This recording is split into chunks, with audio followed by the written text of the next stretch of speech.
Les bois qui sont là datent de 2 siècles. C'était derrière le village.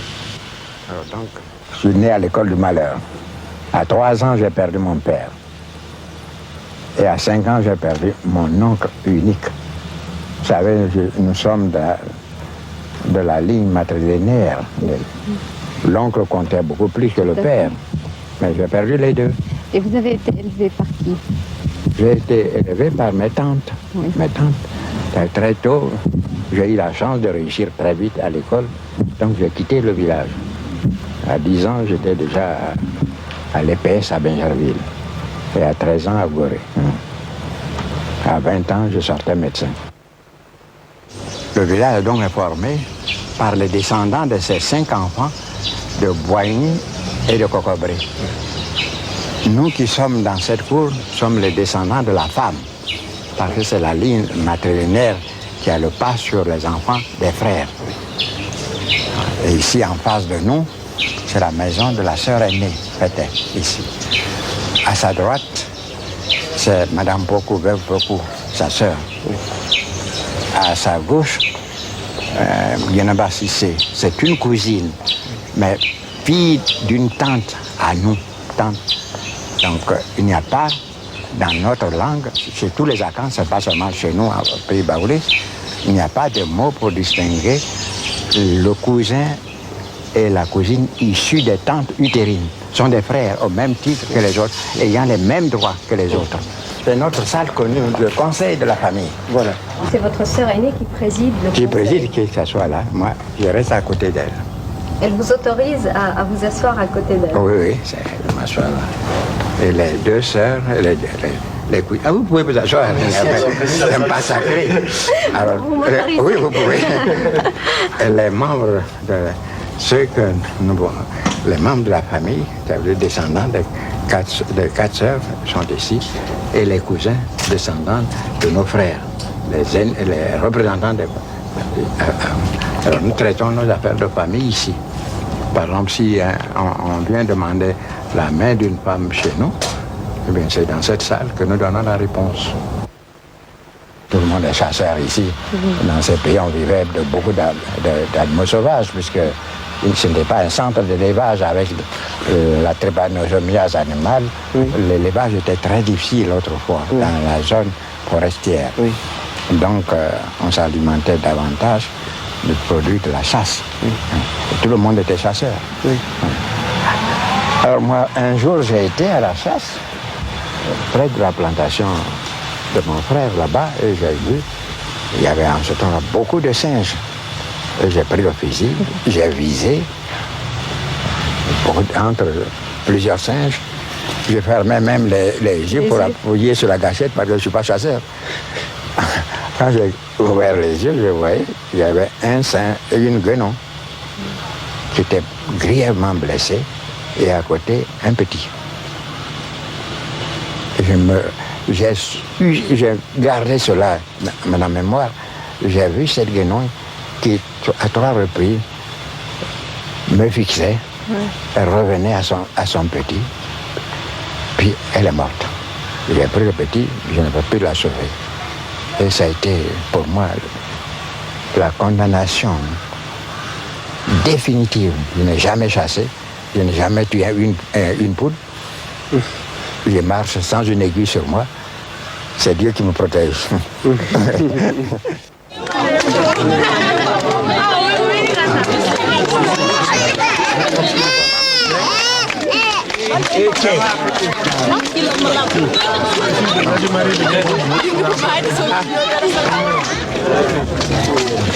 Ça va? Je veux bien voir, je n'ai pas moyen. Ah, oui. Du Mali? Hein? Vous n'arrivez pas à me voir? Si. Je n'arrive pas à vous voir. Ah bon? Je voulais vous voir. Ouais. Tu veux me parler? Ma formation chrétienne m'a confirmé dans cette position que le premier droit de l'homme, c'est le droit à la vie. Donc, c'est Dieu qui nous donne la vie, c'est Dieu qui doit reprendre la vie. Et cela, tout le monde connaît Dieu, même les animistes connaissent qu'il y a un Dieu et un être suprême. ils le connaissent. La seule différence, moi qui ai vécu et qui connais les rythmes de l'animisme et qui suis à l'âge de... j'ai eu un vernis de religion, comme la plupart de nos frères. Quand on gratte dessous, il y a l'animisme. La seule différence, c'est que on nous dit, si vous n'obéissez pas à ces 10 commandements, vous pouvez perdre le paradis, perdre le ciel. Ce sont les mêmes commandements chez les animistes, ils sont les mêmes. Mais vous dites, si vous ne respectez pas, vous aurez la mort. Voilà la seule différence. C'est pour cela que quand un vrai animiste doit jurer sur le fétiche, parce qu'il craint la mort, il dira la vérité. Beaucoup plus que le catholique, le protestant ou d'autres. Jurer de dire la vérité, il y en a qui jurent, ça ne les engage pas, ils ne craignent rien. Mais le féticheur, le vrai, l'animiste, il ne peut pas. Il est obligé, s'il est resté animiste pur, il est obligé de dire la vérité. Il ne jurera pas, parce qu'il risque sa vie.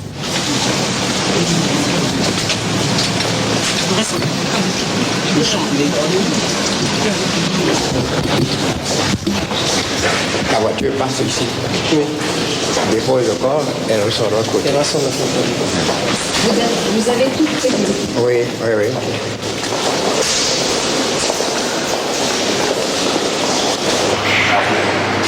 Ma tombe. C'est ma tombe à moi. C'est celle que j'ai cherchée en face, mon frère unique. À droite, mon fils aîné, et à gauche, la maman. Et tous les autres, les tantes. Nous avons prévu même pour le petit enfant, il y a 68. À égalité. Mais qu'est-ce que ça vous fait, Monsieur le Président, qu'on soit à cet endroit-là? Un baoulé peut toujours revenir, le corps doit toujours revenir au village, même le plus petit. C'est là où il doit être enterré. Et nous en sommes encore là. Oui. C'est après votre mort qu'on décide de votre héritage. Même quand on dit dans la ligne matrilinéaire que c'est le neveu, ça ne veut pas dire forcément tel neveu du vivant de son père, de son oncle. Il y a 3, 4 neveux, 10 neveux.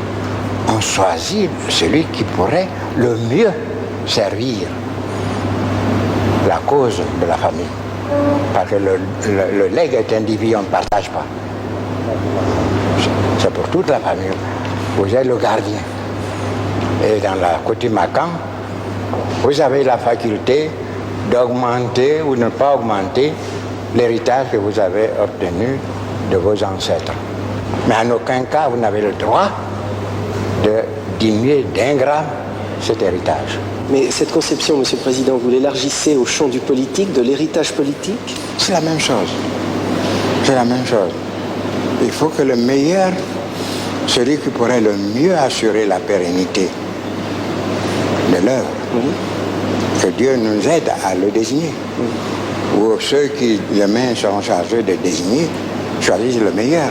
Mais ce que je recherche, c'est l'esprit d'équipe. Il faut que les gens s'entendent. Il faut que les gens s'aiment. Quel que soit l'homme qui aura été désigné, s'il y a l'esprit d'équipe, s'il y a l'amour des uns vis-à-vis des autres, il réussira mieux.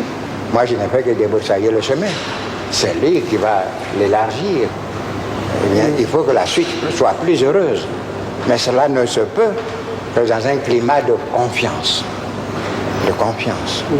Pourquoi vous n'avez pas incité vos enfants à faire de la politique? J'ai fait de la politique pour 2 générations de fouets.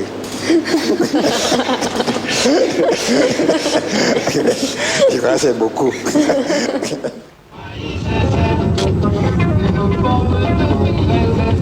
C'est ma rizière personnelle. Je fais don de cette rizière à mes anciens manœuvres, qui sont tous de la région de Burkina Faso, avec les installations, les maisons et tout. Vous trouverez là-bas des gens qui sont avec moi depuis 40 ans. J'avais 300 ici.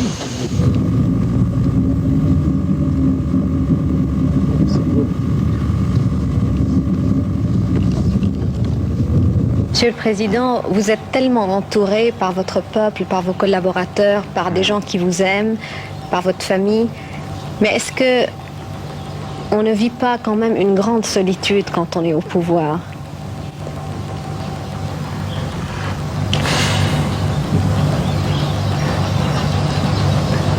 Non, on n'est jamais seul. D'abord, avec les idées qui vous assaillent, vous êtes toujours occupé. Vous n'êtes jamais seul. Même la nuit, dans des heures de méditation, vous ne trouvez jamais seul. Et pour moi, qui ai une conception, à savoir que l'homme a trois juges. Dieu, la conscience et le peuple. Vous voyez que vous êtes toujours confronté à ces trois juges. Vous n'êtes jamais seul.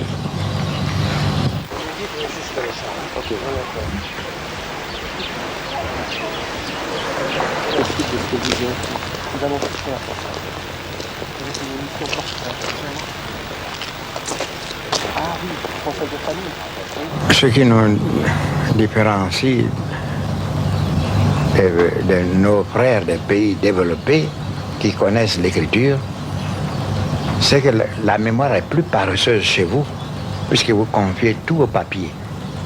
Vous ne pouvez pas ne pas recourir au papier, même pour ce que vous avez écrit vous-même. Bien, vous ne vous souvenez plus. Il faut que vous ayez recours au papier. Mais nous qui n'avions pas de lettres, tout est dans la mémoire.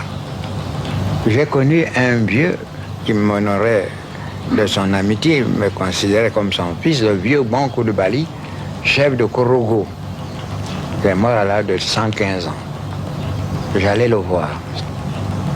C'est une mine inépuisable de sagesse. Bien, ce vieux, pendant des heures, égrenait ses souvenirs. Je revenais tous les 4-5 mois. Et il me répétait la même chose. S'il y avait des lettres, je dirais sans changement de virgule.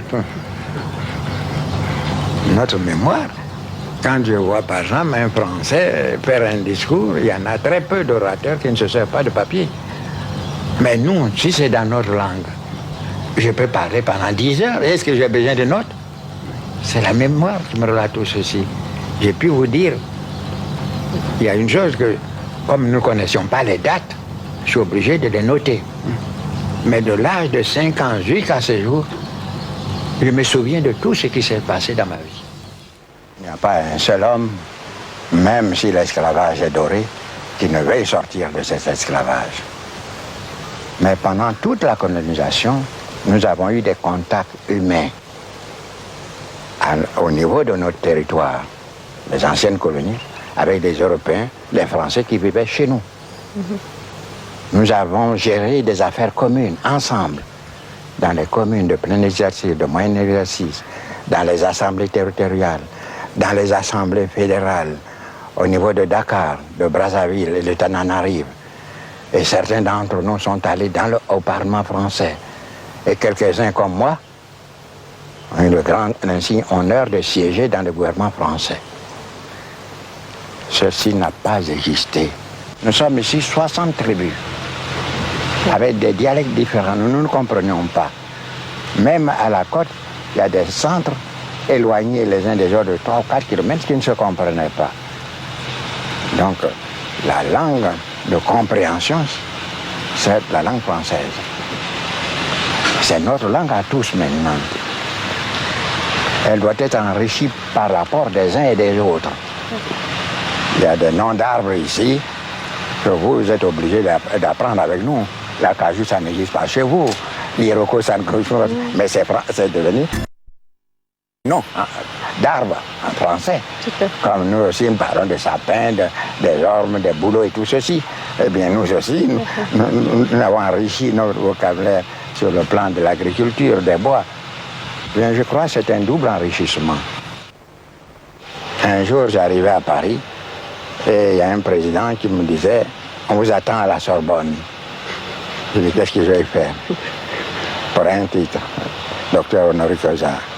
À cause de votre culture, je dis « Moi, je cultive la terre. » Réservez ça à Senghor qui cultive les lettres. Mesdames, Messieurs, jeunes francophones, je déclare ouvert le colloque international sur la paix. On oublie souvent qu'il est plus facile de faire la guerre que de faire la paix.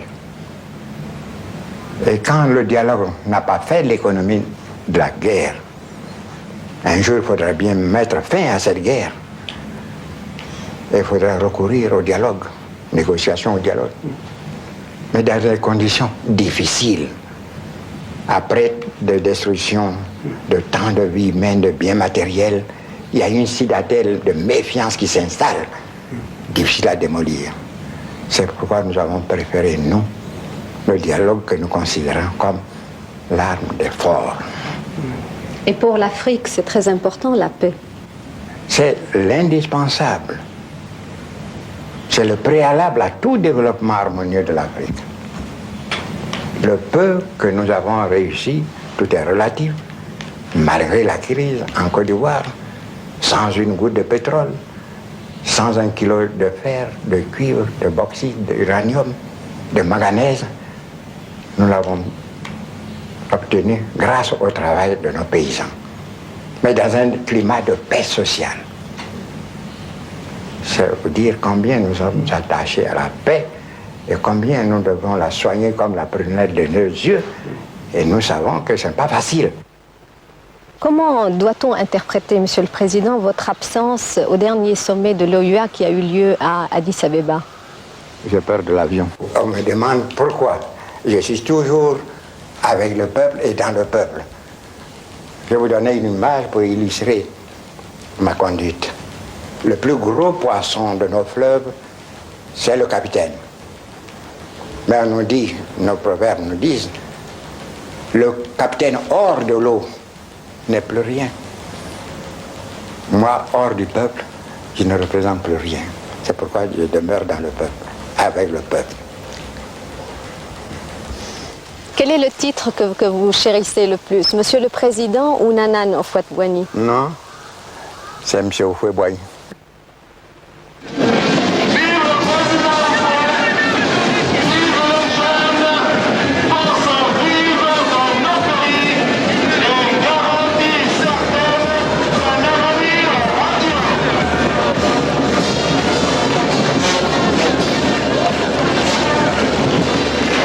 C'est une crise qui n'a épargné aucun peuple, aucun pays, aucune nation. Et qui nous a atteint de plein fouet, surtout nous, les jeunes pays. Mais en ce qui concerne la Côte d'Ivoire,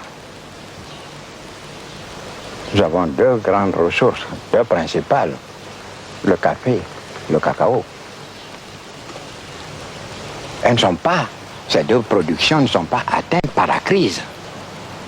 Il y aurait une crise pour le café, une crise pour le cacao, si le prix de la tasse de café baissait, si le prix de la tablette de chocolat baissait. Or, n'en est rien. Le prix à la consommation de ces deux ans grimpe chaque jour. Et par contre, le prix de la matière première baisse. C'est de la pure spéculation.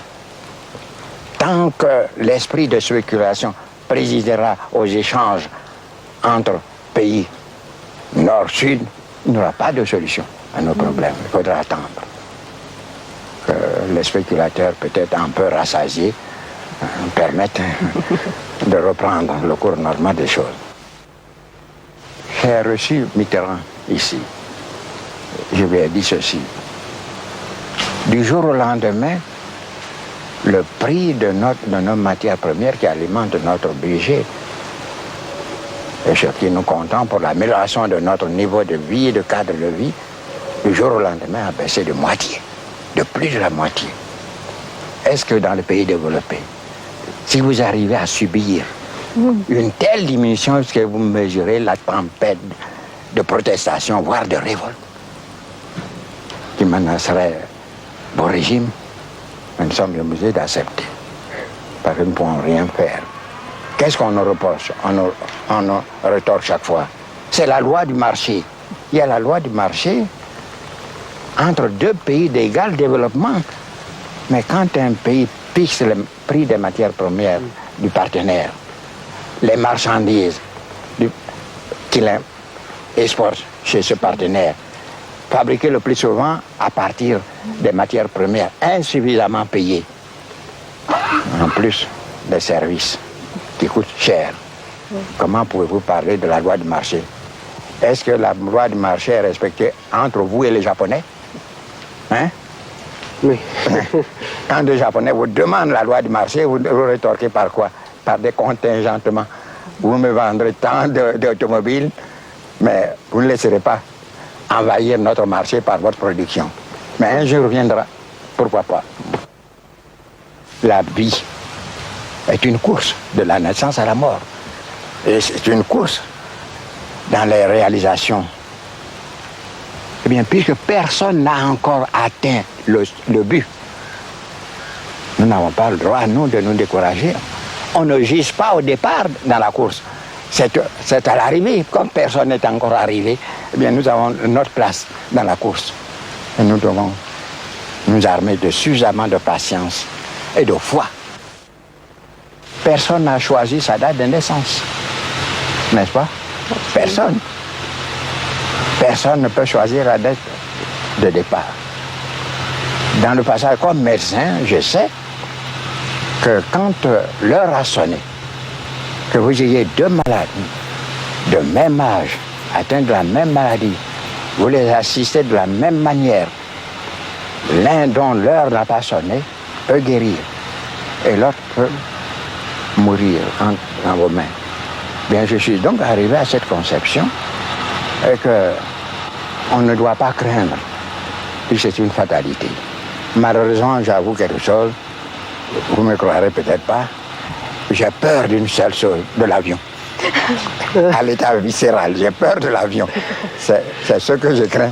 La seule chose que je crains sur Terre, c'est l'avion. Mais donc, pour nous, puisque c'est une fatalité, on n'a pas à discuter. Et c'est la raison pour laquelle les animistes ne fêtent pas la naissance,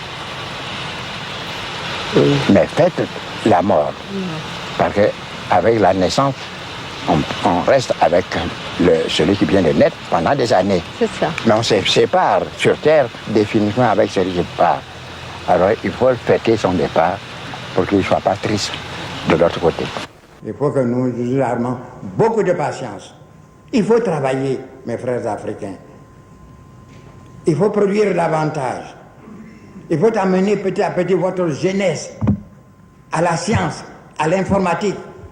Demain, ils doivent transformer les produits.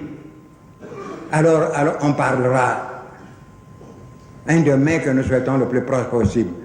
Parce qu'aujourd'hui, qu'est-ce qu'on nous oppose? La loi du marché. La loi du marché n'est valable qu'entre des pays d'égal développement. Mais comment voulez-vous parler de loi de marché quand un des partenaires fixe à sa volonté le prix de vos productions à vous, le prix des marchandises qui vous envoient parfois même à partir des matières premières mal rétribuées et les services qui coûtent cher? Est-ce qu'on parle de loi de marché avec les Japonais? On oppose des contingentements. Alors demain, travaillez, ne pleurez pas. Prenez courage, ça viendra. Vous avez tout pour réussir. Une terre riche, de jeunes gens intelligents, qui ne demandent, comme la terre vierge chez nous, même la terre du Sahara, il suffit de quelques gouttes d'eau pour que vous voyez reverdir le Sahara.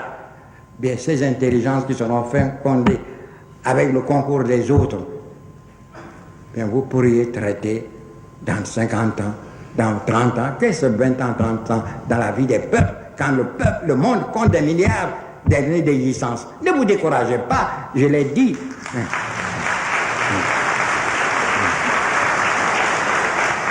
Je le répète pour les journalistes, la vie c'est une course. Personne n'a encore atteint son plein développement et on ne juge pas au départ, mais à l'arrivée, personne n'est arrivé. Donc, allez, courez avec eux.